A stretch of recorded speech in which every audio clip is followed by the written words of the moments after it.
একবার রাসূল করিম সাল্লাল্লাহু আলাইহি ওয়াসাল্লাম যাচ্ছিলেন পথ দিয়া, জঙ্গল থেকে একটা উট বেরিয়ে এসে হুজুরের পায়ের উপরে চুমা খাইলো, সেজদার মতোই করলো। সাহাবায়ে কেরাম বলেন, ইয়া রাসূলুল্লাহ, হে জঙ্গলি উটের কি খুশকিসমত, হুজুরের পায়ের উপরে চুমা খাইলো, মাথা লাগালো। হুজুর যদি অনুমতি দিতেন আপনারে সেজদা দিয়ে আমরা ধন্য হতাম। নবীজি বলেন, খবরদার, এই পৃথিবীর কোনো মানুষকে সেজদা দিতে পারে না।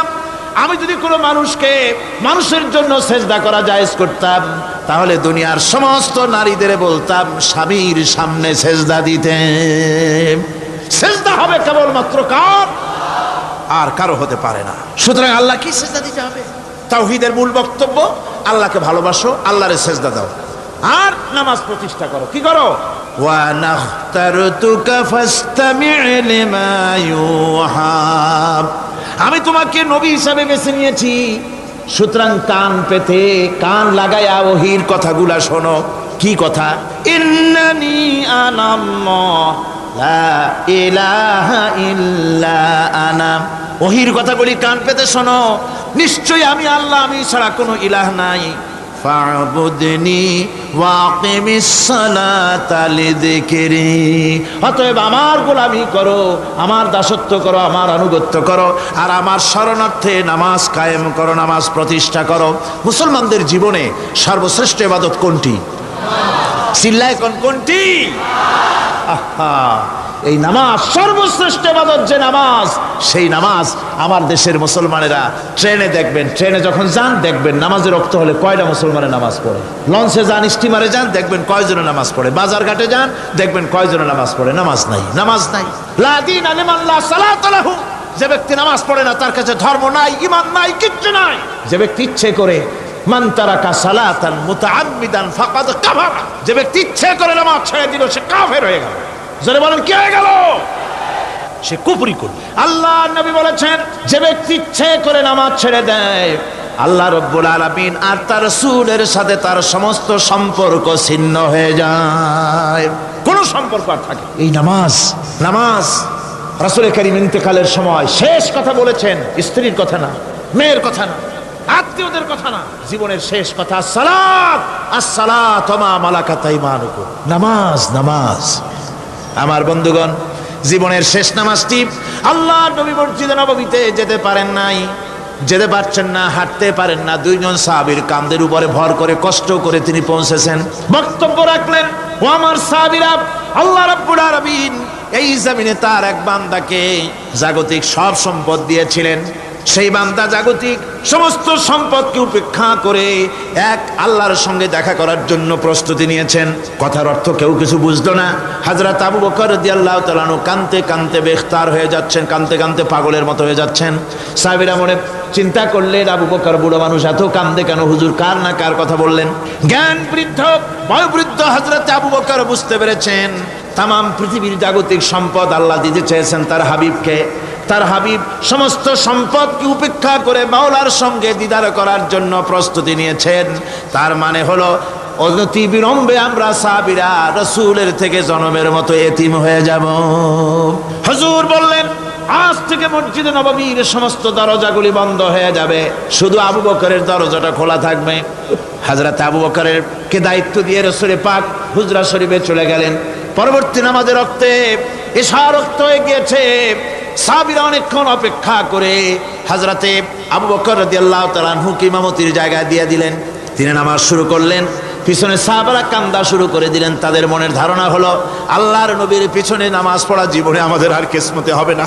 সাহাবীরা কাঁদতেছেন, আল্লাহর নবী জ্বরে একবার বেহুশ হয়ে পড়েন, আবার হুশে আসেন। নবীজি হুশে এসে হযরত আয়েশাকে জিজ্ঞেস করেন, আয়েশা রে, এখন কোন সময়? হযরত আয়েশা বলেন, হুজুর নামাজে রক্ত হয়ে গেছে, সাহাবায়ে কিরাম আপনার অপেক্ষা করে জামাত শুরু করে দিয়েছেন। হুজুর বলেন, দরজাটা খুলে দাও, আমি একটু দৃশ্যটা দেখি। দরজা খুলে দেওয়া হলো।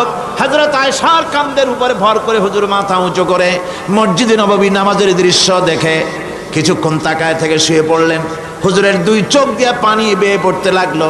হযরত আয়েশা বলেন, হুজুর নামাজের দৃশ্য দেখে কাঁদেন কেন? আল্লাহর নবী বলেন, আয়েশা রে, এটা কোনো দুঃখের বাণী নয়, আমার চোখে পানি এসেছে, বড় তৃপ্তির বাণী। আজকে নামাজের যে জামাতের দৃশ্য দেখলাম, এই জামাতকে কায়েম করার জন্য তায়েফের ময়দানে আমার রক্ত দিয়ে তায়েফের ময়দান রঞ্জিত হয়েছে, ওহদের ময়দানে আমার দান্দান মোরাও শহীদ হয়েছে, সাহাবায়ে কেরাম জীবন দিয়েছেন।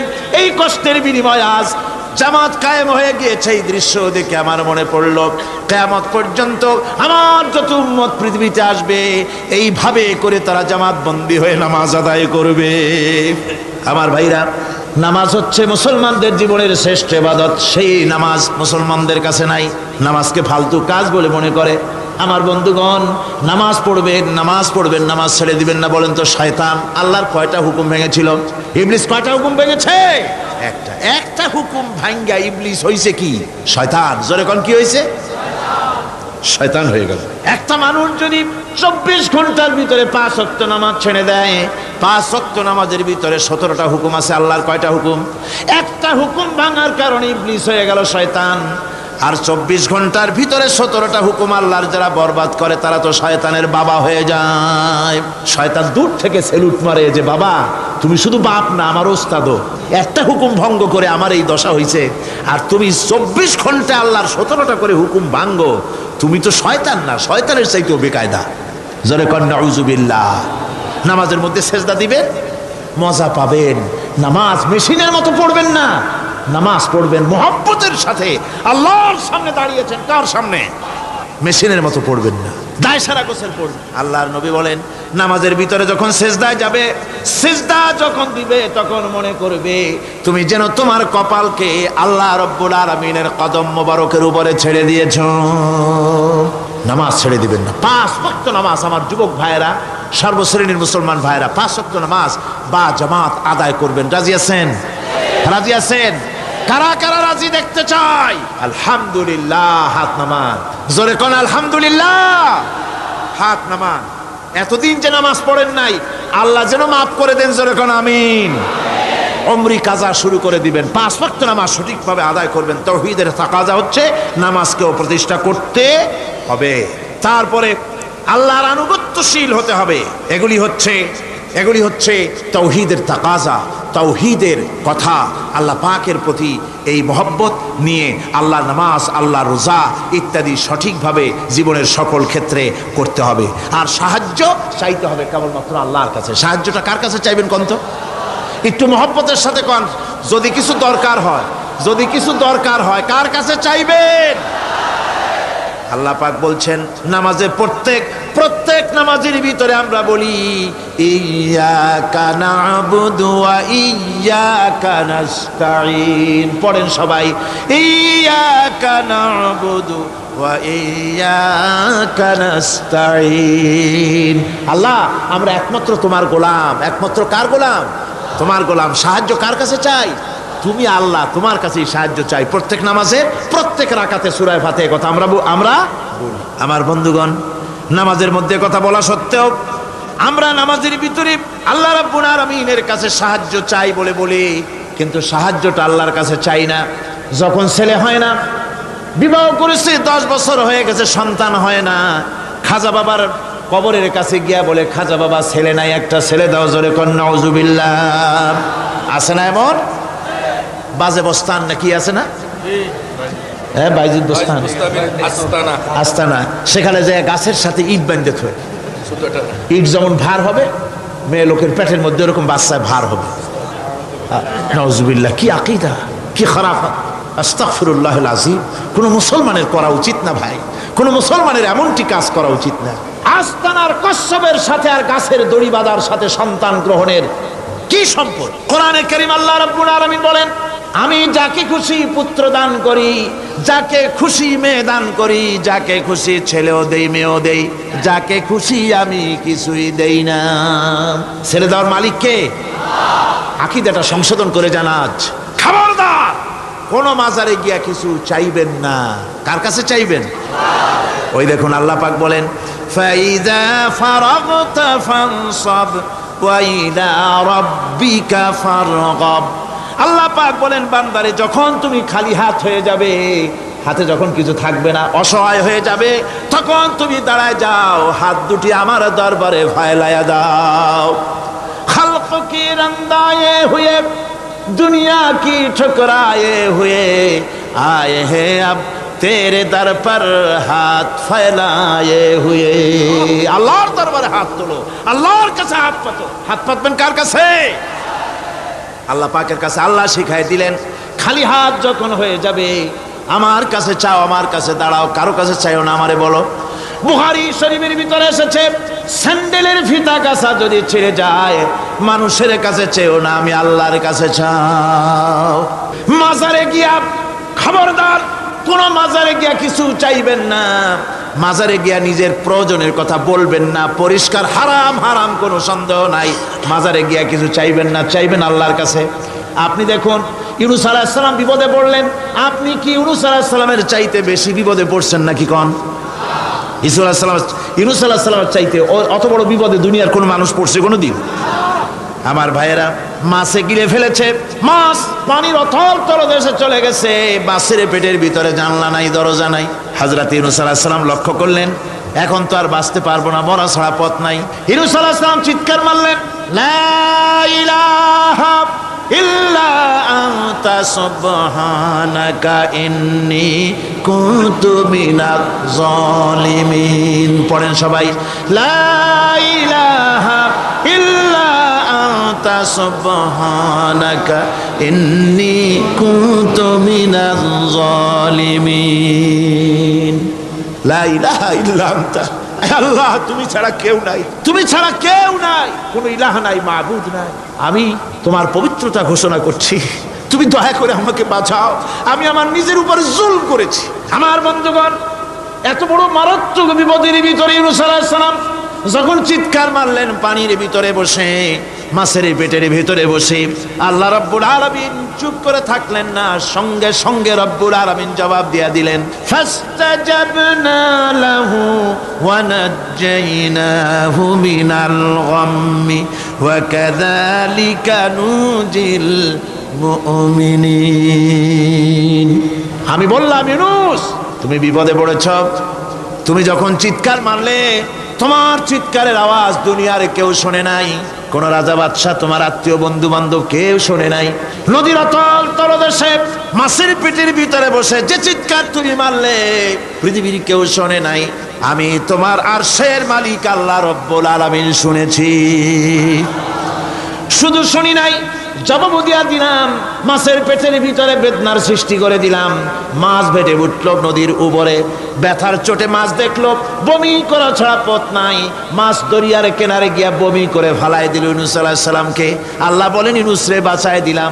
ও পৃথিবীর মুমিনেরা, শুধু ইউনূসকে নয়, পৃথিবীর মুমিন বান্দারা যখন বিপদে পড়বে আর আমার কাছে যদি তারা প্রার্থনা করে, আমার কাছে সাহায্য চায়, ওয়া কাযালিকা নুজিল মুমিনিন, এইভাবে করে আমি মুমিনদেরকেও বিপদ থেকে বাঁচাইয়া দিব। জোরে কান সুবহানাল্লাহ। ওয়াদা কার? ওয়াদা কার? সুতরাং মাজারে নয়, মসজিদে গিয়া কানবেন। কোথায় গিয়া কানবেন? কোথায়? মসজিদে গিয়া কানবেন। আমার বন্ধুগণ, আল্লাহ রাব্বুল আলামিন বলেন, ইয়ানসুরকুমুল্লাহু ফালা গালিবা লাকুম, আল্লাহ যদি তোমাকে সাহায্য করেন তবে কোন শক্তি তোমাকে তার উপরে জয়ী হতে পারবে না, কেউ তোমাকে তার থেকে ফিরাতে পারবে না। আর যদি আল্লাহ তোমাকে জিল্লতি দেন, যদি তোমাকে আল্লাহ পাক লাঞ্ছিত করেন, তোমাকে কেউ সম্মান দিতে পারবে না। দেখুন ইব্রাহিম আলাইহিস সালামকে নমরুদ আগুনের মধ্যে ফালাই দিবে, জিবরাইল বলছেন, ইব্রাহিম আমার কাছে সাহায্য চাও, আমি তোমার বাঁচাই দেবো, আগুনটারে নিভাই দিব। কত বড় কথা, আমি বাঁচাই দেবো, আমার কাছে বলো না। ইব্রাহিম আলাইহিস সালাম জিবরাইলের কাছে সাহায্য চাইছে, কোন চেয়েছেন? হযরত ইব্রাহিম বলেন, জিবরাইল সাহায্য তোমার কাছে আমি কেন চাইবো? তোমার কাছে সাহায্য চাওয়ার প্রশ্ন ওঠে না, কারণ আমি এমন কোন অন্ধ আল্লাহর ইবাদত করি না যে আল্লাহ তার গোলামের দুঃখ নিজের চোখে না দেখেন। আমি আগুনে পড়ে গেলে, আগুনে জ্বললে পরে আমার আল্লাহ যদি খুশি হন, তাহলে এরকম আগুনে 1000 বার পড়ে জীবন দিতে আমি ইব্রাহিম রাজি আছি। ইব্রাহিম আলাইহিস সালাম আগুনে পড়ে গেলেন, আল্লাহ পাক দেখলেন ইব্রাহিম পাস করছে, কোন ডিভিশন? ফার্স্ট ক্লাস, ফার্স্ট হয়ে আগুনের ভিতরে পড়ে গেলেন। আল্লাহ পাক সঙ্গে সঙ্গে আগুনের প্রতি নোটিশ করে দিলেন, ইয়া নারু কুনি বারদাও ওয়া সালামান আলা ইব্রাহিম। আগুন আমার ইব্রাহিমের জন্য শান্তিদায়ক, ঠান্ডা হয়ে যায়। সুবহানাল্লাহি ওয়া বিহামদিহি। এই জন্য আল্লাহ রাসূল বলেছেন, ইযা সালতা ফাসআলিল্লাহ, যদি কিছু চাও কার কাছে চাইবা? কে শেখাচ্ছেন? রাসূল। আল্লাহ রাসূল বলছেন, ইযা সালতা ফাসআলিল্লাহ, যদি কিছু চাও আল্লাহর কাছে চাও। ওয়া ইযা ইসতানতা ফাসতাইন বিল্লাহ, আর যদি চাইতে চাও, সাহায্য চাও, সাহায্য চাইবা আল্লাহর কাছে। কার কাছে? কোন মাজারে চাইবেন? কোন মাজারে চাইবেন? কোন কবরস্থানে চাইবেন? কারা কারা চাইবেন না হাত উঁচু করে দেখান। আলহামদুলিল্লাহ।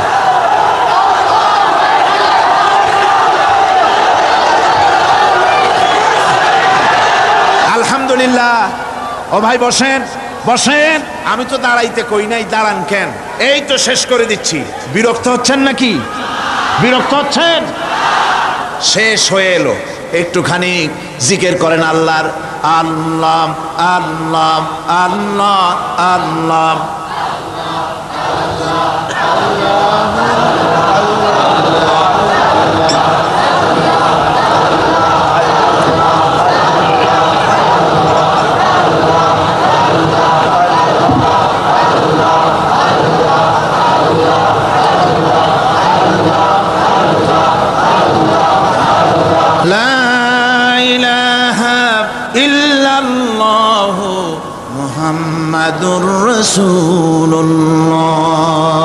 ভাইরা, এতক্ষণ আমি যা বললাম, আর রহমান আল্লামাল কোরআন, আল্লাহ আমাদের কোরআন শিখাইছেন। দয়াবান মেহেরবান তিনি আমাদের কোরআন শিখাইছেন। কোরআন আমাদেরকে তৌহিদ শিখাইছে। কি শিখাইছে? এতক্ষণ তৌহিদের কথা বললাম, এবার শিরকের কথা শুনতে হবে। তৌহিদ বোঝা যাবে না শিরক না জানলে, শিরক বোঝা যাবে না তৌহিদ না জানলে। দিন বোঝা যায় না রাত না বুঝলে, রাত বোঝা যায় না দিন না হলে, টক বোঝা যায় না মিষ্টি না হলে, মিষ্টি বোঝা যায় না টক বা তিতা না হলে। কথা বুঝতে পেরেছেন? একটার বিপরীত আর একটা, এটাকে বুঝতে হবে। সুতরাং শিরক এটা হচ্ছে আন্দাজ আর অনুমানের উপর। শিরকের ভিত্তি আন্দাজ আর অনুমান। শিরকের ভিত্তি কি?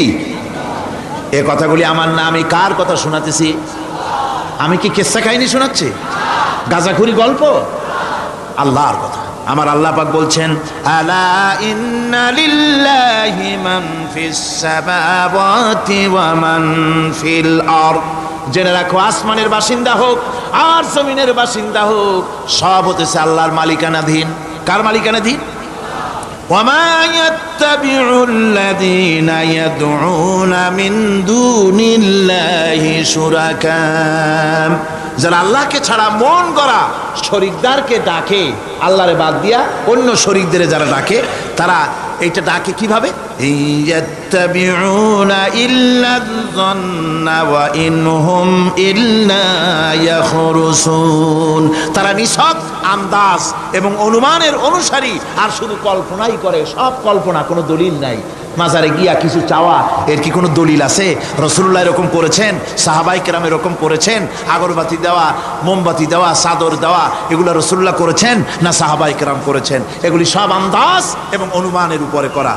শিরক হচ্ছে অন্ধ অনুকরণের পরিণতি। ওই দেখছি মা বাপ করেছে, মুরব্বীরা করেছে, তাই করে।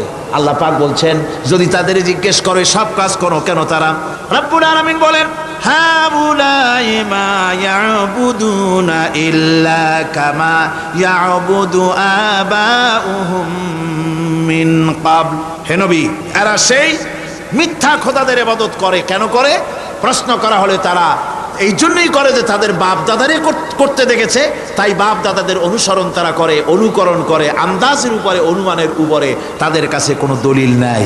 এই শিরক থেকে ফিরে থাকার জন্য সূরা লোকমানের মধ্যে দেখুন, হযরতে লোকমান তিনি তার সন্তানকে ডেকে বলছেন, ইয়া বুনাইয়া ইয ক্বালা লুকমানু লিবনিহি ওয়া হুয়া ইয়াইযুহু ইয়া বুনাইয়া লা তুশরিক বিল্লাহ ইন্নাশ শিরকা লাযুলমুন আযীম। ইয়া বুনাইয়া, হে আমার নান্না মুন্না লাডলা, হে আমার কলিজার টুকরা সন্তান, ইয়া বুনাইয়া লা তুশরিক বিল্লাহ, খবরদার আল্লাহর সাথে শরীক স্থাপন করো না। ইন্নাশ শিরকা লাযুলমুন আযীম, শিরক হচ্ছে মস্ত বড় অপরাধ। যারা শিরক করে তারা অপমানিত্বের শেষ পর্যায়ে চলে যায়, তারা অপমানিত হয়। কিরকম? ومن يشرك بالله فكأنما خر من السماء فتخطفه الطير أو تهوي به الريح في مكان سحيق। আল্লাহর সাথে যারা শিরক করে সে যেন আকাশ থেকে পড়ে গেল। কার কথা এটা? যে ব্যক্তি শিরক করলো সে যেন আকাশ থেকে পড়ে গেল, আর পাখি যেন তাকে মহাশূন্য থেকে ছোঁ মেরে নিয়ে গেল, বাতাস যেন তাকে এক বিরাট প্রান্তর নিয়ে বিন্দু বিন্দু করে ছিন্ন ভিন্ন করে দিল। তার মানে হলো আকাশ থেকে পড়ে যাওয়ার অর্থ হলো তাওহীদের অবস্থান থেকে সরে যাওয়া। পাখিতে ছোঁ মারার অর্থ হলো যখন সে শিরক করে তখন শয়তানের সে ফুটবল হয়ে যায়। শয়তানের কি হয়? শয়তানের ফুটবল হয়ে যায়। বাতাস উড়িয়ে নেওয়ার অর্থ হলো লালসা এবং নফসের প্রবৃত্তির ভিতরে লোকটি নিমজ্জিত হয়ে যায়। সুতরাং অপমান এবং লাঞ্ছনা পাওনা থাকে যারা শিরক করে তাদের জন্য। আল্লাহ শিরকের ব্যাপারে একটা দৃষ্টান্ত দিচ্ছেন। আল্লাহ পাক কোরআন শরীফে অনেক দৃষ্টান্ত দিয়েছেন। দৃষ্টান্ত দিলে লোকেরা বোঝে ভালো, ঠিক কিনা কোন? আল্লাহ পাক দৃষ্টান্ত দিচ্ছেন, ইয়া আইয়ুহান নাসু দুরিবা মাসালুন ফাসতামিউ লাহু ইন্নাল্লাযীনা তাদউনা মিন দুনিল্লাহি লা ইয়াখলুকু যুবাবান ওয়ালাউ ইসতামাউ লাহু। আল্লাহ পাক বলেন, হে মানব সকল, আমি আল্লাহ একটা দৃষ্টান্ত দিতেছি, তোমরা শোনো। সুবহানাল্লাহ। আল্লাহ পাক বলছেন আমি একটা দৃষ্টান্ত দেই, তোমরা শোনো। ফাসতামিউ লাহু, কান পাতা ভালো করে শোনো আমার দৃষ্টান্তটা। আমি আল্লাহরে বাদ দিয়ে যারা অন্যদেরকে ডাকে প্রয়োজন পুরাবার জন্য, সন্তান পাওয়ার জন্য, স্বাস্থ্য ভালো হওয়ার জন্য, ঋণ মুক্ত হওয়ার জন্য, ইবাদত করার নিয়ত নিয়ে আমারে বাদ দিয়ে তারা যারা ডাকে, যাদেরকে ডাকা হলো ওরা তো মাছির মতো একটা প্রাণীও বানাইতে পারে না। ছোট্ট একটা মাছিও বানাইতে পারে? জোরে বলেন, পারে? মাছির মতো প্রাণী বানানো তো দূরের কথা। ওয়াইয়াসলুবুহুম যুবাবু শাইআ লা ইস্তানকিযুহু মিনহু যাউফাত তালিব ওয়াল মাতলুব। ওই মাছি যদি তার কাছ থেকে কোনো জিনিস হরণ করে নিয়ে যায়, মাছির কাছ থেকে ওটা ফিরায় রাখারও ক্ষমতা তার নাই। মূর্তি বানানো হয় 10খানা হাত, 20খানা হাত, 40টা মাথা, সামনে ডাব আছে, চিড়া আছে, কলা আছে, মুড়ি আছে, কত খাবার। মাছিতে সব যদি নিয়ে যায়, কুত্তায় দাঁড়ায় যদি গায়ে পেশাবও করে দেয়, এতগুলা হাত একটা হাত দিয়েও সরাইয়া দিতে পারে না। আল্লাহ পাক বলেন দাউফাত তালিবু ওয়াল মাতলুব। যাদের কাছে ওরা চায়, ওই আশ্রয় প্রার্থী আর আশ্রয়দাতা দুটোই দুর্বল।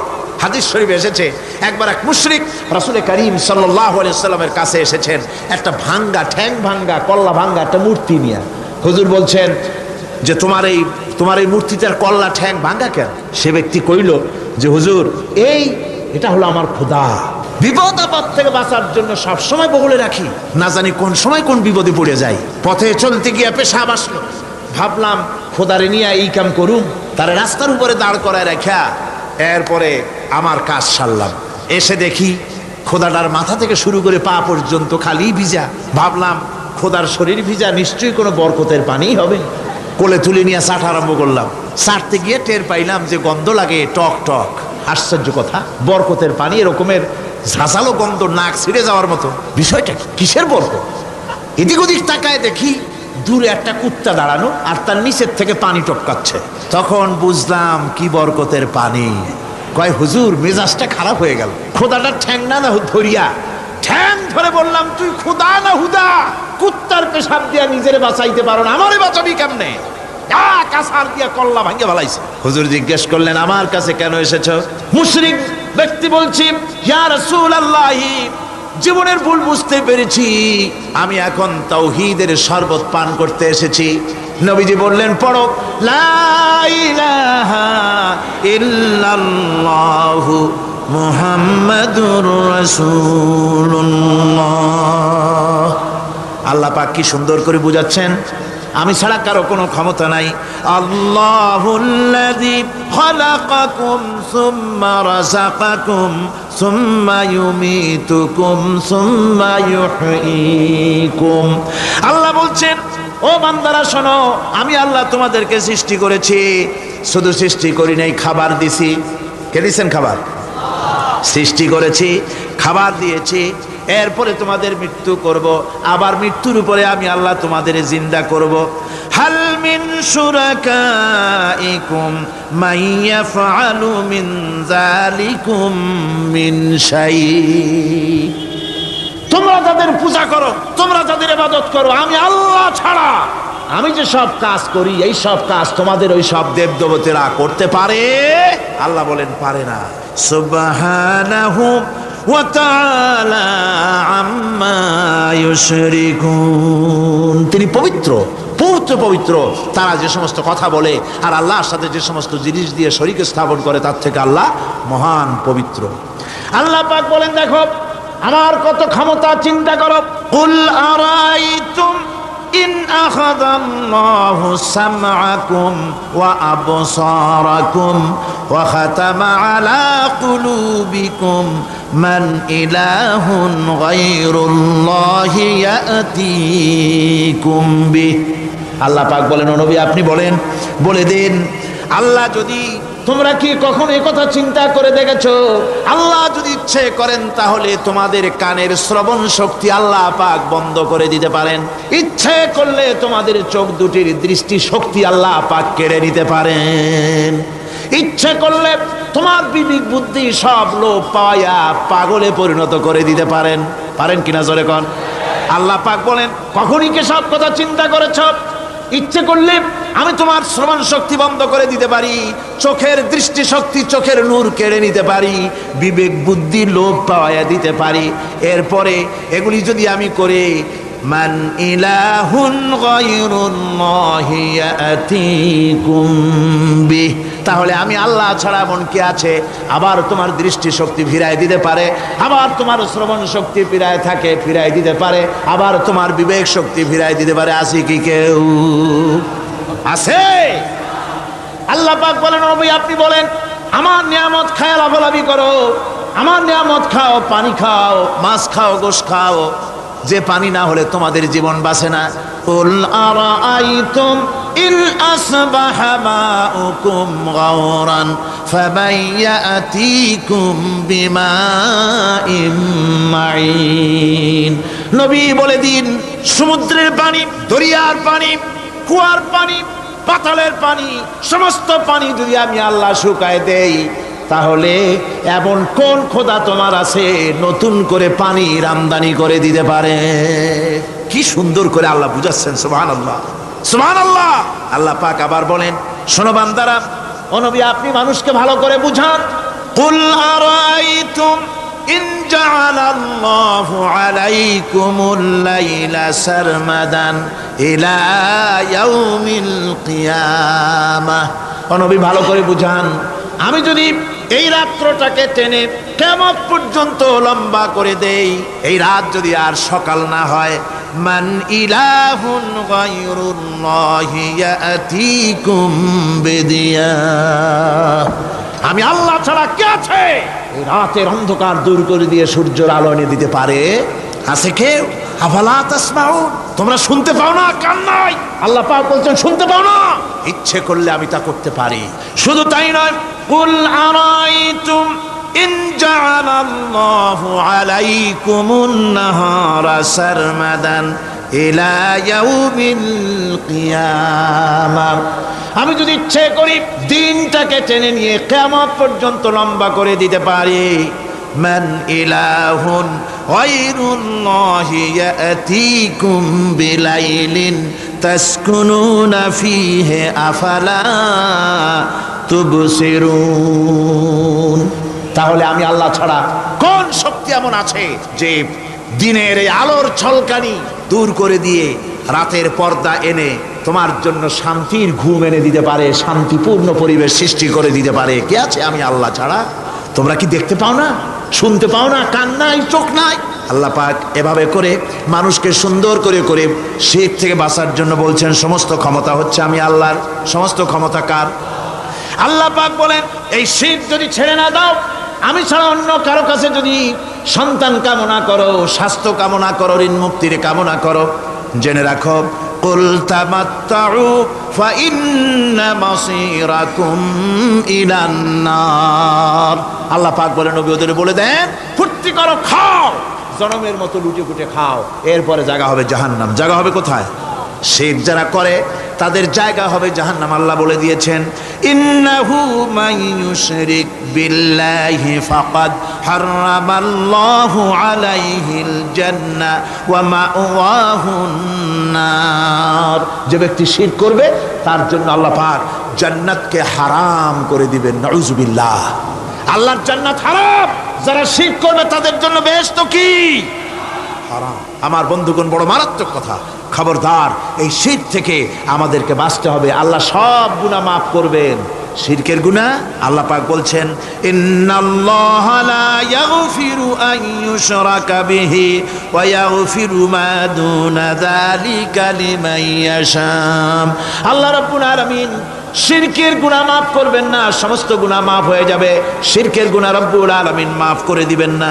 ওয়া মান ইউশরিক বিল্লাহি ফাকাদ ইফতারা ইসমান আযীমা। যারা শিরক করলো তারা আল্লাহর সাথে মিথ্যা আরোপ করলো, জুলম করলো আল্লাহর উপরে। জোরে কর নাউযুবিল্লাহি মিন যালিক। ভাইরা আমার, সুতরাং আমাদেরকে ডাকতে হবে একমাত্র আল্লাহ পাককে। কাকে ডাকতে হবে? আল্লাহ পাককে ডাকতে হবে। তিনি আমাদের সমস্ত প্রয়োজন মিটিয়ে দিবেন। এ বিশ্বাস আছে তো? এ বিশ্বাস হয়েছে? আল্লাহ পাক বলছেন ওয়ালা তাদউ মিন দুনিল্লাহি মা লা ইয়ানফাউকা ওয়া লা ইয়াদুররুকা ফাইন ফাআলতা ফাইন্নাকা ইযাম মিনাজ জালিমিন। আল্লাহকে ছেড়ে এমন শক্তিকে কেন ডাকো যে শক্তি তোমার কোনো ফায়দা করতে পারবে না, কোনো ক্ষতিও করতে পারবে না, এমনকি ওরা নিজেদেরও কোনো উপকার করতে পারে না। আল্লাহ পাক আরো বলেন ওয়াইয়ামসাসকাল্লাহু বিদুররিন ফালা কাশিফা লাহু ইল্লা হুয়া। আল্লাহ পাক তোমাকে যদি কোনো বিপদ দেন, ওই বিপদ থেকে তোমাকে কেউ ফিরাইয়া দিতে পারে না। ওয়াইয়ুরিদিকা বিখাইরিন ফালা রাদ্দা লিফাদলিহি। আল্লাহ পাক যদি তোমার কোনো অনুগ্রহ করতে চান, তোমাকে যদি কোনো সাহায্য করতে চান, সেই সাহায্যের মুখেও তোমাকে কেউ প্রতিরোধ গড়ে তুলতে পারে না, আল্লাহ সাহায্য ফিরাই দিতে পারে না। সুতরাং সব কিছুর মালিক হচ্ছেন আল্লাহ। চাইতে হবে আল্লাহর কাছে। বলুন তো জোরে সোরে, হায়াতের মালিক কে? সমস্ত মুসলমানদেরকে চিল্লায় বলতে হবে। দাঁড়ানো মানুষ, বসা মানুষ, সব মুসলমান একযোগে শরীরের সমস্ত শক্তি দিয়ে বলুন হায়াতের মালিক কে? মওতের মালিক কে? হাসাবার মালিক কে? কাঁদাবার মালিক কে? খেতে দেওয়ার মালিক কে? মৃত্যু দেওয়ার মালিক কে? সব কিছুর মালিক কে? আল্লাহ সুবহানাহু ওয়া তাআলা। তিনি হচ্ছেন একমাত্র আমাদের প্রভু। ওই আল্লাহ রাব্বুল আলামিন বলেন ওয়া'বুদুহু ওয়াশকুরু লাহু ইলাইহি তুরজাউন। ওই আল্লাহর ইবাদত করো, তার শুকর আদায় করো, তার দিকেই আমাদের সকলকেই ফিরে যেতে হবে।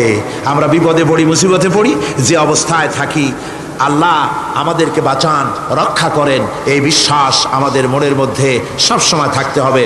আমরা ঝড়ের মধ্যে পড়ি, বৃষ্টির মধ্যে পড়ি, বিপদে পড়ি, যেখানেই থাকি, যত কষ্ট করি, সব জায়গায় আল্লাহ আমাদের হেফাজত করেন। কে করেন? হেফাজত। সুতরাং কোনো মাজারে নয়, কোনো কবরে নয়। আপনারা এর থেকে, এই সমস্ত শিরক এবং বেদাত থেকে আপনাদেরকে বাঁচতে হবে। আকাশ থেকে, জমিন থেকে খাদ্য, রিজেক, ভালো সব কিছু আল্লাহ পাক আমাদেরকে দেন। আইলাহুম্মা আল্লাহ, এই সমস্ত কাজে আল্লাহর কোনো শরীক নাই। আছে নাকি কোনো শরীক? যদি থাকে কুল হাতু বুরহানাকুম ইন কুনতুম সাদিকিন। যদি তোমাদের কোনো দলিল থাকে, যদি সত্যবাদী হও তোমাদের দাবিতে, তাহলে সেই দলিল তোমরা নিয়ে আসতে পারো। আমাদেরকে পরিষ্কারভাবে সব কিছু চাইতে হবে আল্লাহর কাছে। এই ঈমান আজকে পোক্তা হলো তো? জোরে বলেন, পোক্তা হলো? আমরা মোনাজাত করব। এখন কি করব? মোনাজাত হবে। দাঁড়ানো ভাইরা বসেন, এক মুহূর্তের ভিতরে দাঁড়ানো ভাইরা বসে পড়ুন। আল্লাহর কাছে এখন আমরা চাইবো। আজকে জুমার রাত, আজকে কিসের রাত? যে আল্লাহর এত শক্তির কথা বললাম, সেই আল্লাহর কাছে চাইবো, ভিক্ষা করব। আজকে আল্লাহর কাছে চাইবো। আল্লাহর কাছে চাওয়া থেকে যারা মাহরুম হয়, তাদের অবস্থা যে কত করুণ।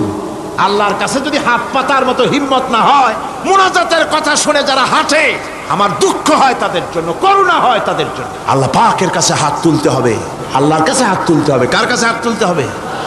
আল্লাহর কাছে। এখন মোনাজাত হবে, দাঁড়ানো ভাইরা বসেন, কোন মুসলমান দাঁড়ানো থাকবেন না। সাহায্য আমরা প্রাণ ভরে চাইবো আল্লাহর কাছে। কার কাছে? একটি হাদিস আপনাদেরকে শোনাতে হয়। রুবিয়াত তাবারানী ফি ইসনাদিহি আন্নাহু কানা ফি জামানিন নবী সাল্লাল্লাহু আলাইহি ওয়াসাল্লাম মুনাফিকুন ইউযিল মুমিনিন فقال بعضهم قوموا بنا نستغيث برسول الله صلى الله عليه وسلم من هذه المنافق। তাবারানী হাদিস, এটি সনদ সহকারে হাদিসটি এসেছে। সেটা হচ্ছে এই যে রাসূল করিম সাল্লাল্লাহু আলাইহি ওয়াসাল্লামের জামানায় একজন মুনাফিক এক এলাকায় মুসলমানদেরকে খুব রকম নির্যাতন করতেছিল। এলাকার মুসলমানেরা বলল যে চলো আমরা যাই, রাসূল করিম সাল্লাল্লাহু আলাইহি ওয়াসাল্লামের কাছে সাহায্য চাই, তিনি যদি মুনাফিক থেকে আমাদের বাঁচান। এবং তারা গিয়ে রাসূলের কাছে মুনাফিক থেকে বাঁচার জন্য সাহায্য চাইলেন। ফাকাল নবী সাল্লাল্লাহু আলাইহি ওয়াসাল্লাম ইন্নাহু লা ইস্তাগাসু বি ওয়া ইন্নামা ইস্তাগাসু বিল্লাহ। শোনো মুসলমানেরা, খবরদার আমার কাছে সাহায্য চাইও না, সাহায্য চাইবে কেবলমাত্র আল্লাহ পাকের কাছে। সাহায্য চাইতে হবে আল্লাহ পাকের কাছে। সুতরাং কোরআন থেকে, হাদিস থেকে আপনাদের সামনে কথাগুলি তাওহীদ এবং শিরকের ব্যাপারে কথাগুলি স্পষ্ট করে বলে দেওয়া হলো। আন জাবির বিন আব্দুল্লাহ রাদিয়াল্লাহু তাআলা আনহুমা قال سمعت رسول الله صلى الله عليه وسلم يقول من لقي الله لا يشرك به دخل الجنة। হযরত জাবির রাদিয়াল্লাহু তাআলা আনহু বলছেন, আমি শুনেছি রাসূলুল্লাহ বলেছেন, মুসলিম শরীফের হাদিস, আমি শুনেছি আমার কানে রাসূলুল্লাহ বলেছেন, যে ব্যক্তি আল্লাহর দরবারে এই অবস্থায় উপস্থিত হবে যে সে কোনো শিরক করে নাই, আল্লাহ তাকে বেহেশত দিয়ে দিবেন। ওয়ামান লাকিয়াহু ইউশরিকু বিহি শাইয়ান দাখালান নার। আর যে ব্যক্তি আল্লাহর দরবারে উপস্থিত হবে এমন অবস্থায় যে শিরক করেছিল, আল্লাহ পাক তাকে জাহান্নাম দিয়ে দিবেন। নাউজুবিল্লাহ পড়েন, নাউজুবিল্লাহ পড়েন। আমার বন্ধুগণ, আরেকটি হাদিস عن جندب رضي الله تعالى عنه قال سمعت رسول الله صلى الله عليه وسلم قبل ان يموت بخمس। রাসূল করিম সাল্লাল্লাহু আলাইহি ওয়াসাল্লামের মৃত্যুর ইন্তেকালের 5 দিন পূর্বে এই হাদিসটি তিনি বলেছেন। হুজুরের ইন্তেকালের 5 দিন পূর্বে, মুসলিম শরীফের হাদিস। হাদিসটি হচ্ছে, হুজুর বলছেন, আলা ওয়া ইন্না মান কানা ক্বাবলাকুম কানু ইয়াত্তাখিযুনা কুবুর আমবিয়াইহিম ওয়া সালিহিহিম মাসাজিদান ফালা ইয়াত্তাখিযুল কুবুর মাসাজিদান ইন্নী নাহাকুম আন যালিক। রাওয়াহু মুসলিম। ইন্তেকালের 5 দিন আগে হুজুর বললেন, সাবধান ও আমার উম্মতেরা, তোমাদের আগে যারা এসেছিল এই পৃথিবীতে, তারা তাদের নবীদের কবরগুলিকে সেজদার জায়গা বানিয়েছিল। তারা তাদের নেককার বান্দাদের কবরগুলিকে তারা মসজিদ বানিয়েছিল, সেখানে তারা সেজদা করত। খবরদার, কোন কবরস্থানকে তোমরা সেজদার জায়গা বানিও না। ইন্নী আনহাকুম আন যালিক, আমি কঠোরভাবে তোমাদেরকে নিষেধ করছি, খবরদার কবরগুলিকে সেজদার জায়গা বানিও না। রাসূলুল্লাহ আরো বলেছেন, কবর জিয়ারত করতে যে সমস্ত মহিলারা যায়, আমাদের দেশের পুরুষও যায়, মেয়ে লোকও যায়। وعن ابن عباس رضي الله تعالى عنهما لعن رسول الله صلى الله عليه وسلم زائرة القبور والمتخذين عليها المساجد والسروج। রাসূল করিম সাল্লাল্লাহু আলাইহি ওয়াসাল্লাম বলেছেন, ইবনে আব্বাস রাদিয়াল্লাহু তাআলা আনহুমা থেকে এই হাদিস বর্ণিত, তিনি বলেছেন, হুজুর বলেছেন যে খবরদার, যে সমস্ত মহিলারা কবর জিয়ারতে যায়, কবরের স্থানে যারা যায়, তাদের উপরে আল্লাহ রাসূল লানত করেছেন। আল্লাহ রাসূল তাদের উপরে অভিসম্পাত দিয়েছেন যে সমস্ত মহিলা কবরস্থানে যায় আর কবরে বাতি জ্বালায়, কবরে বাতি জ্বালায়, বাতি যারা কবরে জ্বালায়, চিরাগ জ্বালায়, আল্লাহ রাসূল তাদের উপরে লানত করেছেন। সুতরাং কবরে আগরবাতি দেওয়া, মোমবাতি দেওয়া, চাদর দেওয়া, এগুলি মুসলমানদের কাজ নয়, এগুলি মুসলমানদের কাজ। আপনারা খবরদার এগুলি করবেন না। সাহায্য করবেন, টাকা দিবেন, পয়সা দিবেন, সব গরিবদের দেবেন, এতিমদের দেবেন, মাদ্রাসা দিবেন, লিল্লা বোর্ডিকে দিবেন, মসজিদে দিবেন, গরিব মানুষকে দিবেন, এতিমদেরকে দিবেন, বিধবাদেরকে দিবেন, মুসলমানকে দিবেন। রাজি আছেন? মাজারে আগর না, চাদরবাতি না, মোমবাতি না, কিচ্ছু না। কোন মাজারে গেলেন, বাস আসসালামু আলাইকুম ইয়া আহলাল কুবুর, সূরা ফাতিহা পড়লেন, সূরা ইখলাস পড়লেন, দরুদ শরীফ পড়লেন, দোয়া করে দিলেন, আল্লাহ কবরে যিনি শুয়ে আছেন তারা বললাম সব পৌঁছে দাও, শেষ।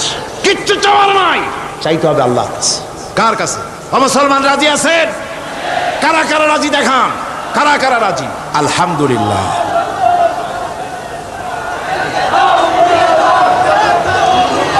আমার বন্ধুগণ, সুতরাং আর রহমান আল্লামাল কোরআন, আল্লাহ রাব্বুল আলামিন তিনি আমাদেরকে কোরআন শিক্ষা দিয়েছেন, আর এই কোরআনের মাধ্যমে আমরা তাওহীদ শিখলাম, আমরা শিরক বুঝলাম। আল্লাহ যেন আমাদেরকে তাওহীদ অর্জন করে জীবন চালাবার তৌফিক দেন। আল্লাহ যেন আমাদেরকে শিরক এবং বিদআত থেকে বাঁচার তৌফিক দেন। আমরা যদি আমাদেরকে যদি কেটে টুকরা টুকরাও করা হয়, আমাদেরকে যদি জীবন্ত অবস্থায় জ্বালায়া পোড়ায়া ভস্ম বানানো হয়, তবুও শিরক করব না। রাজি আছেন? এর নাম মুসলমান। আল্লাহ পাক তার কোরআনের মাধ্যমে একথাই আমাদের শিখাচ্ছেন। আর রহমান আল্লামাল কোরআন, তিনি রহমান, আমাদেরকে কোরআন শিখিয়েছেন, কোরআনের মাধ্যমে তৌহিদের জ্ঞান দিয়েছেন। এই তৌহিদের উপরে যেন আমরা প্রতিষ্ঠিত হতে পারি, আল্লাহ যেন আমাদেরকে তৌফিক দান করেন।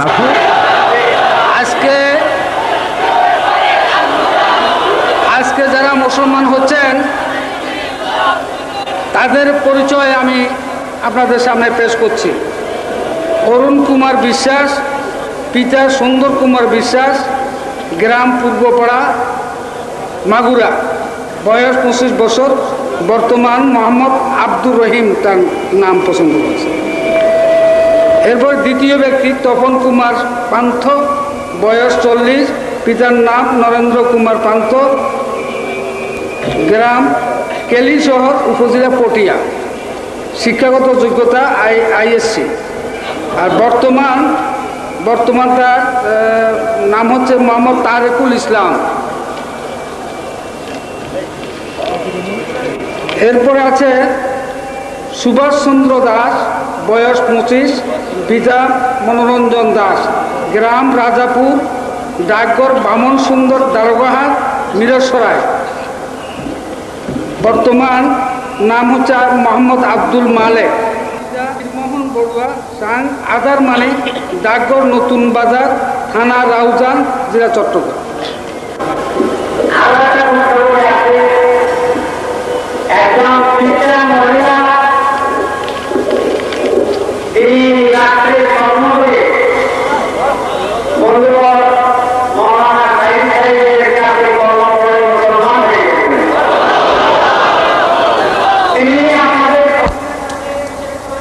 কাছে দোয়া চেয়েছেন, আপনারা সকলেই দোয়া করবেন তাকে যেন আল্লাহ পূর্ণাঙ্গ মুসলমান বানায় দুনিয়া থেকে যাওয়ার তৌফিক দান করেন। এর সাথে সাথে আমি আমার 2-1 বন্ধুর জন্য একটু দোয়া চেয়েছি। গত বছর আমি সৌদি আরব সফরকালে আমাদের এই তফসিরুল কোরআন মাহফিলে আমরা অডিও ভিডিও করতে পারি না, যার কারণে আমার এক ভাই শরীফ হোসেন সাহেব উনি একটা ভিডিও ক্যামেরা এবং অডিও মেশিন দিয়েছেন। দুটার মূল্য একাত্রে মিলালে 2 লাখ টাকার উপরে পড়ে। আমি আমার সেই ভাইয়ের জন্য দোয়া চাচ্ছি। এর সাথে সাথে আমাদের এই ভিডিওটা যেন কপি করা যায়, এজন্য তার ভিসিআর এবং টিভি আমাদের 2 ভাই মর্তুজা এবং ওসমান গনি সাহেব দিয়েছেন। আমাদের জন্য সমাজ কল্যাণের সমস্ত কাজগুলা পরিচালনা করার জন্য, বিশেষ করে দেশ বিদেশে খবর পৌঁছানোর জন্য যে ফ্যাক্সের প্রয়োজন হয়, রফিক খান করে এক ভাই আমাদেরকে একটা ফ্যাক্সও দান করেছেন। এই নিয়ে প্রায় কয়েক লাখ টাকার সম্পদ তারা দিয়েছেন। তাছাড়া সৌদি আরবে আমি যখন গিয়েছি সেখানে আমি দেখেছি যে সেখানে সবচেয়ে বেশি পরিচিত বাংলাদেশি এক ভাই, যিনি সবচেয়ে বেশি পরিচিত, তার নাম মৌলানা দেলাওয়ার হোসেন সাইদি সাহেব। এই জন্য যে ভিডিওর মাধ্যমে তার চেহারা সকলের কাছে মুখস্থ, ওই দেশি বাঙালি মুসলমান যারা আছেন। আর এই 2 নম্বরে বোধহয় আমি সবচেয়ে পরিচিত হয়ে গেছি কিনা জানি না। তো ওনারা সকলেই দোয়া চেয়েছেন আপনাদের কাছে, তাদের সকলের জন্য আপনারা দোয়া করবেন। আজকে 4 জন অমুসলিম ভাই ইসলাম কবুল করতে এসেছেন। এর মধ্যে আপনারা পরিচয় তাদের পেয়েছেন, নাম সবকিছু শুনেছেন। 2 জন পুরুষ, 2 জন মহিলা। আর একজন খ্রিস্টান মহিলা তো হযরত মাওলানা শামসুদ্দিন সাহেব মদ্দিজুল্লাহুল আলী, আল্লাহ তার হায়াতে তাইয়্যিবা সেহাতে কুল্লিয়া দান করুন, সবাই বলুন আমিন। একজন খ্রিস্টান মহিলা স্বপ্নে ইসলাম কবুল করেছেন, আল্লাহ তাকেও মেহেরবানি করুন, আল্লাহ তাকে তার বান্দি হিসাবে কবুল করে নিন। তিনিও দোয়া চেয়েছেন। এখন এই 2 জন ইসলাম কবুল করছেন।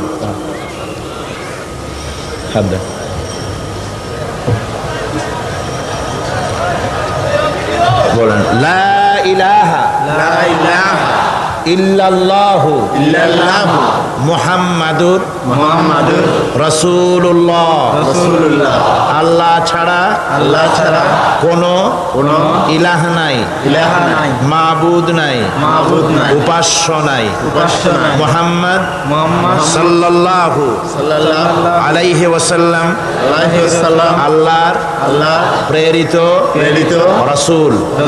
আশহাদু আন লা ইলাহা ইল্লাল্লাহু ওয়াহদাহু লা শারীকা লাহু ওয়া আশহাদু আন্না মুহাম্মাদান আবদুহু ওয়া রাসূলুহু।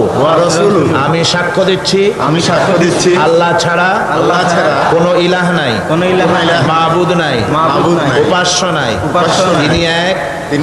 তিনি একক, তিনি নিরঙ্কুশ, তার কোনো অংশীদার নাই।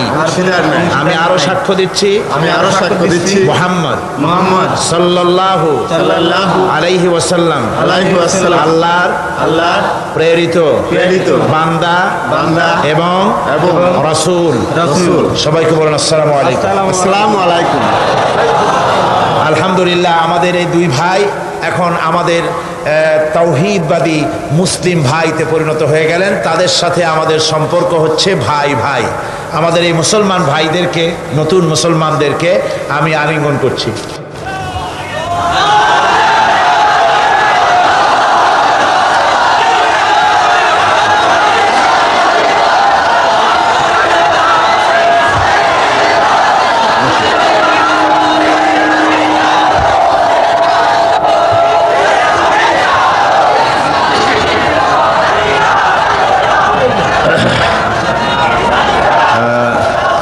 এখন আমরা মোনাজাত করব। মোনাজাতের পরে দোয়ার পরে বা জামাত এশার নামাজ হবে। একখানা কিতাব এসছে আমাদের হাতে। কিতাবখানা প্রত্যেক আলেমের জন্য আমি জরুরি মনে করি। এই মাহফিলে হাজার হাজার আলেমও থাকেন, লক্ষ লক্ষ মানুষের মধ্যে হাজার হাজার ওলামাও ওই মাহফিলে তাশরীফ আনেন। কোন আলহামদুলিল্লাহ। ওলামাদের জন্য বিশেষ জরুরি, বিশেষ করে উর্দুতে কিতাবখানা লেখা হয়েছে, সেজন্য আমি ওলামাদের জন্য বিশেষভাবে বলছি। বইটি লেখা বিষয় হচ্ছে মৌলানা মওদুদী ওলামায়ে দেওবন্দ কি নজর মে। ওলামায়ে দেওবন্দের নাম করে 20 শতকের মুজাদ্দিদ আল্লামা সৈয়দ আবুল আলা মওদুদী রাহিমাহুল্লাহ নওয়ারাল্লাহু মারকাদাহু, আল্লাহ পাক তাকে জান্নাতুল ফেরদাউসের মেহমান বানিয়ে দিন। সবাই বলুন আমিন। তার সম্পর্কে অনেক আজে বাজে অশালীন বক্তব্য আলেমদের নাম নিয়ে প্রকাশ করে সেগুলি ছাপিয়ে ঘরে ঘরে পৌঁছিয়ে বিভ্রান্তি সৃষ্টি করা হচ্ছে। এই জন্যে একজন আলেমে দ্বীন, একজন হক্কানি আলেম, যিনি পটিয়া মাদ্রাসার সাবেক আকায়েদে ইসলামিয়া এবং তাফসিরের রাইস ছিলেন, হযরত মাওলানা মোহাম্মদ ইলিয়াস সাহেব, সাহিবে ইলম, সাহিবুর রায়, জবরদস্ত একজন আলিম। সেই হযরত মাওলানা আল্লামা মোহাম্মদ ইলিয়াস সাহেবের লেখা মাওলানা মওদুদী ওলামায়ে দেওবন্দ কি নজর মে বিরাট একখানা কিতাব। ওলামাদের সন্দেহ ভঞ্জনের জন্যে এই কিতাবখানা অতি জরুরি। যারা ওলামায়ে দেওবন্দের অজুহাত ধরে যারা ওনাকে গালি দেন, আপনারা এই কিতাব পড়ে দেখবেন যে কত দেওবন্দের বড় বড় আল্লামারা তার সপক্ষে কথা বলেছেন এবং তিনি দ্বীনের খেদমত করেছেন। এই খেদমতের স্বীকৃতি আকাবের দ্বীন বড় বড় ওলামারা এই খেদমতের স্বীকৃতিও দিয়েছেন। সুতরাং এই কিতাবখানা মেহরবানি করে ওলামা হাজারাত যারা আছেন, মেহরবানি করে আপনারা খরিদ করে নিয়ে যাবেন। আল্লাহ আপনাদেরকে তৌফিক দান করুন। সবাই বলেন আমিন। এছাড়া হ্যাঁ, এটা উর্দু হয়ে গেছে। আমি কর্তৃপক্ষ যারাই বই ছেপেছেন, আমি তাদেরকে অনুরোধ করব মেহরবানি করে বইটা অনতিবিলম্বে বাংলায় করে দেবেন। আমি আগেই বলেছি এই বইটা আমার হাতে যখন আসছে যে ওলামারা তো পড়বেন, কিন্তু ইংরেজি শিক্ষিতরা যারা বিভ্রান্ত হচ্ছেন অন্য বই পড়ে, তারা কি করে হকটাকে বুঝবেন? মেহরবানি করে বাংলায় করেন। ওনারা বলেছেন যত তাড়াতাড়ি সম্ভব এ বইকে বাংলা ভাষায় ছেপে সমস্ত ইংরেজি আধুনিক শিক্ষিতদের হাতে তুলে দেওয়া হবে ইনশাআল্লাহ। সবাই বলেন ইনশাআল্লাহ। গতকাল অধ্যাপক মফিজুর রহমান সাহেব যে ইসলামের পূর্ণাঙ্গ জীবন বিধান যে একটি বইয়ের কথা বলেছিলেন, বইটি সবগুলি বইয়ের দোকানে পাওয়া যাবে। ইসলাম একটি পূর্ণাঙ্গ জীবন বিধান। যে বিভ্রান্তি ছড়ানো হচ্ছে যে ইসলাম শুধুমাত্র নামাজ, রোজা, হজ, যাকাত আর কিছু না। এই ব্যাপারটা পরিষ্কারভাবে বোঝার জন্য পূর্ণাঙ্গ জীবন বিধান বইটি এখানে পাঠিয়েছে তারা, ঢাকা থেকে ওরা নিয়ে আসছে। বইটি অবশ্য আমার লেখা। আপনারা অন্যান্য বইয়ের সাথে সম্ভব হলে এই বইটিও সংগ্রহ করতে চেষ্টা করবেন। আল্লাহ পাক আপনাদেরকে হক বোঝার তৌফিক দান করুন। এখন আমরা মোনাজাত করব। মোনাজাতের জন্য দাঁড়ানো ভাইরা বসুন। আল্লাহুম্মা আমিন। রব্বানা যালামনা আনফুসানা ওয়া ইন লাম তাগফির লানা ওয়া তারহামনা লানাকুনান্না মিনাল খাসিরিন। রব্বানা লা তুযিগ কুলুবানা বা'দা ইয হাদাইতানা ওয়া হাব লানা মিন লাদুনকা রাহমাতান ইন্নাকা আনতাল ওয়াহ্হাব। রব্বুল আলামিন, লক্ষ লক্ষ মুসলমান নরনারী দীর্ঘ রাত পর্যন্ত আমরা তোমার দ্বীনের কথা, কোরআনের কথা, তোমার হাবিবের কথা শুনেছি, আলোচনা করেছি, জিকির আজকার করেছি, দরুদ সালাম পড়েছি। মেহেরবানি করে সওয়াবটুকুন হুজুরে পুরনূর সাল্লাল্লাহু আলাইহি ওয়াসাল্লামের রূহ মুবারকে পৌঁছায়া দাও। তামাম পৃথিবীর মাটির নিচে যত মুমিন মুমিনাত শুয়ে আছে, আল্লাহ তুমি তাদের রুহের পরে সওয়াব পৌঁছায়া দাও। রব্বুল আলামিন, আমাদের মধ্য থেকে আমাদের মা বাপ যাদের দুনিয়া থেকে বিদায় হয়ে গেল, আয় আল্লাহ আজকে জুমার রাত, এই রাতে তোমার দরবারে বিশেষভাবে বিনীতভাবে আরজ করি, আমাদের মা বাপ যাদের মারা গেছে কবরগুলিকে জান্নাতের টুকরায় পরিণত করে দাও। রব্বুল আলামিন, আমাদের মা বাপকে ক্ষমা করে দাও। রব্বির হামহুমা কামা রব্বায়ানি সগীরা। সবাই পড়েন, রব্বির হামহুমা কামা রব্বায়ানি সগীরা। রব্বুল আলামিন, সারা জীবন গুনাহ করেছি আমরা, জেনে করেছি না জেনে করেছি, শিরক বিদআতের ভিতরে আমরা মুবতালা হয়েছি। আজকে আমরা কোরআন থেকে বুঝতে পেরেছি শিরক এবং তাওহীদকে। আল্লাহ শিরক থেকে বাঁচার তৌফিক আমাদের দাও। জীবনে আমাদের থেকে জেনে না জেনে যত রকমের শিরক অনুষ্ঠিত হয়েছে, তোমার কাছে বিনীতভাবে মাপ চাই। আল্লাহ তুমি দয়া করে আমাদের শিরক বিদআত জাতীয় সমস্ত গুনাহ খাতাকে মাফ করে দাও। রব্বুল আলামিন, তুমি বলেছো আমার কাছে হাত পাতো, আমাকে বলো, আমি ডাকের সাড়া দিব। আল্লাহ আমরা তোমাকে প্রাণ ভরে ডাকতেছি। এই মাহফিলে হাজারো মানুষ দোয়া চেয়েছে, কত চিঠি এসেছে, আল্লাহ তুমি জানো। যিনি যেই জন্য দোয়া চেয়েছে, আল্লাহ তুমি দয়া করে তার সেই প্রয়োজন মিটাইয়া দাও। রব্বুল আলামিন, এই লক্ষ লক্ষ জনতা তোমার কাছে ভিক্ষুকের মতো হাত পেতেছে, আল্লাহ কাউকে তুমি ফিরাইয়া দিও না আজকে জুমার রাতে। আল্লাহ কাউকে তুমি ফিরাইয়া দিও না মাবুদ, কাউকে তুমি ফিরাইয়া দিও না। আয় আল্লাহ, নিঃসন্তানীকে সন্তান দাও, গুনাহগারদেরকে মাফ করে দাও, ঋণগ্রস্তদের ঋণ পরিশোধ করার তৌফিক দিয়ে দাও। রোগগ্রস্ত আমরা যারা আছি, আল্লাহ তোমার কাছে শেফায়ে আজেলা কামনা করি। আয় আল্লাহ তাআলা, বাংলাদেশের বাইরে সৌদি আরব, কুয়েত, কাতার, আরব আমিরাত, বাহরাইন, ওমান, অনেকগুলি মুসলিম দেশ, অমুসলিম দেশে বাংলাদেশের মুসলমানেরা যারা থাকে, চট্টগ্রাম তাফসিরের মাহফিলের জন্য আসতে দিল চায়, অনেকে আসতে পারে না, টাকা দিয়ে সাহায্য করে, চিঠি লিখে দোয়া চায়। আল্লাহ বিদেশে বসবাসরত প্রবাসী বাংলাদেশি মুসলমানদের তুমি হেফাজত করো। আল্লাহ তাদেরকে ঈমানের উপরে রাখো, তাদের সকলকে কোরআনের খাদেম বানায়া দাও। আয় আল্লাহ, বিদেশে বসবাসরত বাংলাদেশি সকল মুসলমানকে দ্বীনের মুজাহিদ বানায়া দাও। ربنا تقبل منا إنك أنت السميع العليم وتب علينا إنك أنت التواب الرحيم سبحان ربك رب العزة عما يصفون وسلام على المرسلين الحمد لله رب العالمين واجعل آخر كلمة عند الموت لا إله إلا الله মুহাম্মাদুর রাসূলুল্লাহ। আসসালামু আলাইকুম ওয়া রাহমাতুল্লাহ।